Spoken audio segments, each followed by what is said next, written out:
Labas rytas Lietuva, mano vardas Jonas ir šiandien pažiūrėsime, ką gero LCS nuveikė trečiąją savaitę. Aptarsime mačą tarp TSM ir CLG ir pažiūrėsime, ką gero Redditas nuveikė per pastarąsias 7 dienas. Svarbiausias dalykas, kas nutiko šią savaitę, tai yra, kad Fakeris, visų mūsų mylimas ir gerbiamas Fakeris, pagaliau atkeliavo į Twitch'ą. Per pirmasias porą minučių, kai tik pradėjo savo transliaciją, jį žiūrėjo daugiau nei 150 000 žiūrovų vienu metu. Ir po pirmosios valandos vienu metu jį žiūrėjo daugiau nei 240 000 žmonių. Palyginimui, tokių skaičių net neturėjo kai kurie League of Legends turnyrai, o Overwatch pasaulio taurę per BlizzCon susirinko tik 140 000 žiūrovų. Fakeris pagerino Twitch'o rekordą kaip vieno žmogaus streamui ir nuoširdžiai aš nesistebiu. Visi jau ilgą laiką laukiame, kol Fakeris ateis į Twitch'ą, ne tik Fakeris, bet didžioji dalis korėjiečių. Ir pagaliau tai įvyko, reikia tikėtis, kad per artimiausias dienas Fakeris atras savo ritmą, kaip galės geriausiai streaminti, lengviausiai streaminti, nes vien iš visų interviu ir pokalbius galima tikrai suprasti, kad tai nėra paprastas streaminimas ir pasižaidimas Fakeriui, jis tikrai nori, kad streamas būtų labai geras ir kad žmonės daug ko išmoktų. Kalbant apie streamerius, Fakerio streamas gali pakenkti šiek tiek QTPie ir Doublelift ir jie yra vieni iš didžiausių šiuo metu streamerių. Kalbant apie šios du streamerius, QTPie šią savaitę įkėlė video, kaip jisai, švelniai tariant, patvarkė Doublelift. Video išties geras, nuostabus, štai mažai ištrauka iš to video.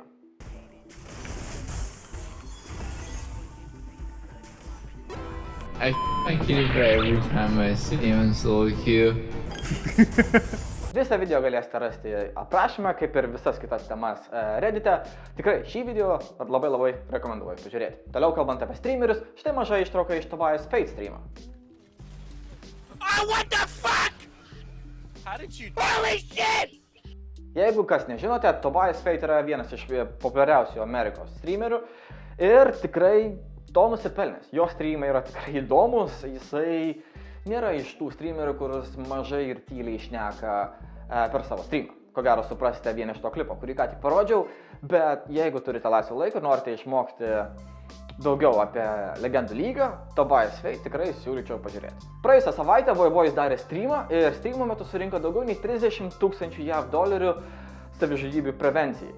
Tai yra išties nuostabus dalykas, pats streamas buvo tikrai įdomus, tikrai vertas dėmesio, dar iki šiol galite aukoti Voivojui. Ir ką galiu pasakyti, šaunuolis Voivojau, tikiuosi, kad ir Lietuvos streameriai greičiau pradės daryti tokius dalykus, nes savai suprantama 24 valandų streamas tikrai nieko nėra ypatingo.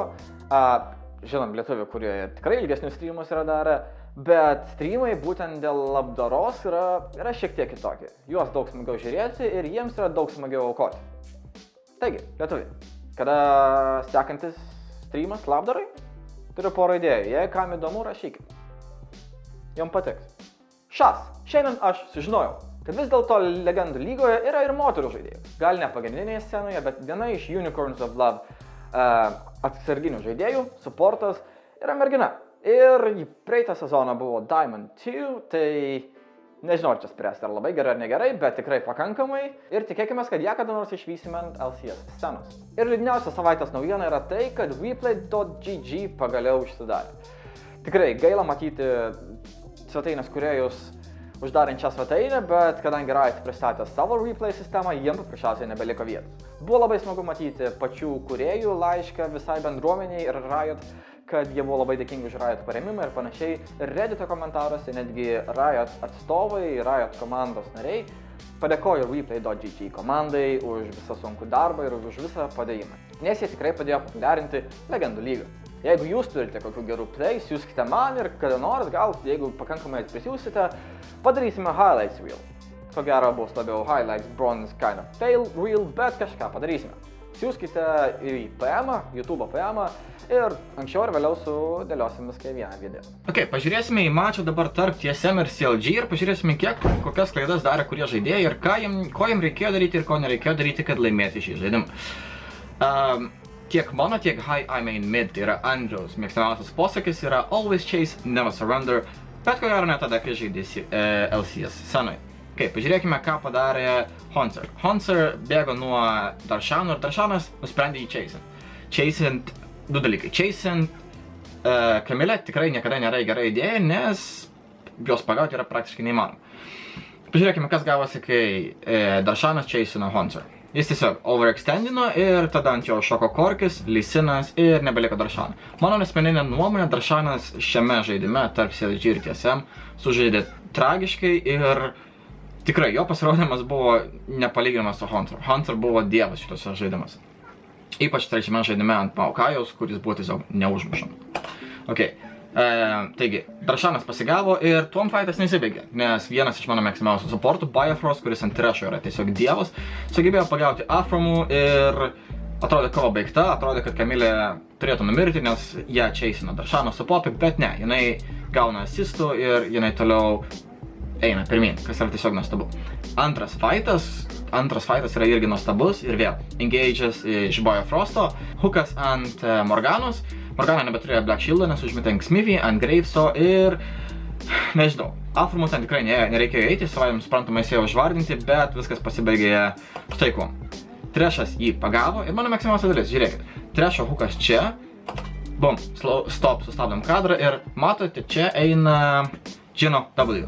Ar turėtų hitinti, ta prasme, nežinau, gal ne, bet mano nuomonė, kad tikrai nehitina, ypač dabar šitas stop kadras, tai jums spręsti, ar jis turėjo staninti, ar čia tiesiog misplay, bugai ir panašiai, bet faktas tas, kad Afromų pasigavo ir tada kas? Tada atrodo, kad viskas CLG blogiau nesibaigs, vieną pagavo ir viskas.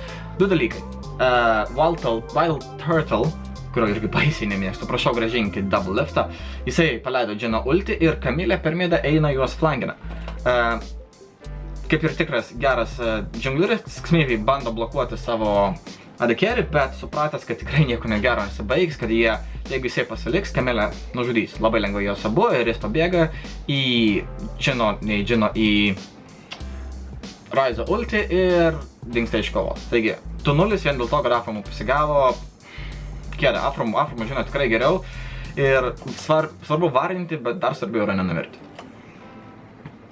Ok, ir mano mėgstamiausia kova iš viso šito žaidimo.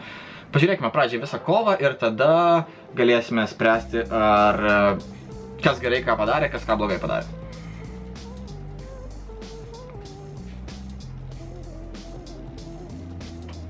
Ok, užteks pradžiai. Grįžtame į pačią pradžią ir taigi, Darshanas, eilinį sykį per giliai, nors ir su Poppy, kaip žinome, yra neužmušama, bet vis tiek, jinai turi ribas, kurie galima eiti, kurie negalima eiti. Ir jisai šiek tiek per giliai ir jisai tikrai, kaip ir patys komentatoriai, pagalvojo, kad engage'as buvo visai geras, viskas lyg ir gerai paėjo iki to momento, kai tiesiog jų buvo per daug ir jie nieko negalėjo padaryti. Mano mėgstamiausia dalis, atrodo, kad viskas eina gerai ir iš mido CLG komandos džungleris Xmivy flankina. Ir atrodo, kaip matote, Trešas su Bifrostu eilinį sykį sužaidė nuostabiai, jisai žiūri į Darshaną, hookinti nori lyg ir Darshanas, savame suprantama, nes, vėlgi ne, logiška. Jeigu nenori, kad mirtų tavo džungleris, užmušk stunning tanką ir bus ramiai galva, ir tada Lee Sinas tikrai sugebės pabėgti. Bet ne, ką Bifrostas padaro, jis pamato, kad Xmivy pareina per midą ir hookina Xmivy ir kadangi Jinas šalia, Xmivy tiesiog ištirpsta. Darshanas savame suprantama numiršta, Afromų po towerį numiršta, nes, Kamilė ir Huhi tikisi, kad galės pabėgti su Ryzu, bet ne, nuo Kamilės ir Korko tikrai nepabėgsi, dar kai Jino ultis šaudo. Tikrai nuoširdžiai tikiuosi, kad greitai užnerfins Korkį, nes midai jisai yra visiškai nesąmonė, bauda. Tikrai banable, jeigu geriau, jeigu norite išliptis bronzos ir silverio, baninkit Korkį, o ne Yasuo. Tikrai išmokau žaisti prieš Yasuo, nes prieš jį tikrai nėra taip sunku. Ok, šiandien tiek pažiūrėjom, grįžtame gal į visus kitus pokalbius. Taigi, šiandien tiek, dėkui labai, kad žiūrėjote, tikiuosi šiuos video daryti kiekvieną savaitę. Ir jeigu turite kokių klausimų ar kažko panašaus, galite nueiti į Hi, I Main Mid streamą, praktiškai streamas kiekvieną vakarą. Aš ten apsilankau kas 2-3 dieną, karts nuo karto su Andriumi pažaidžiam žaidimu. Ir jeigu turite klausimų, užsukite į streamą ir net nesidravėkite klausimų. Taigi, dėkui, šiandien tiek ir iki kito savaitgalio.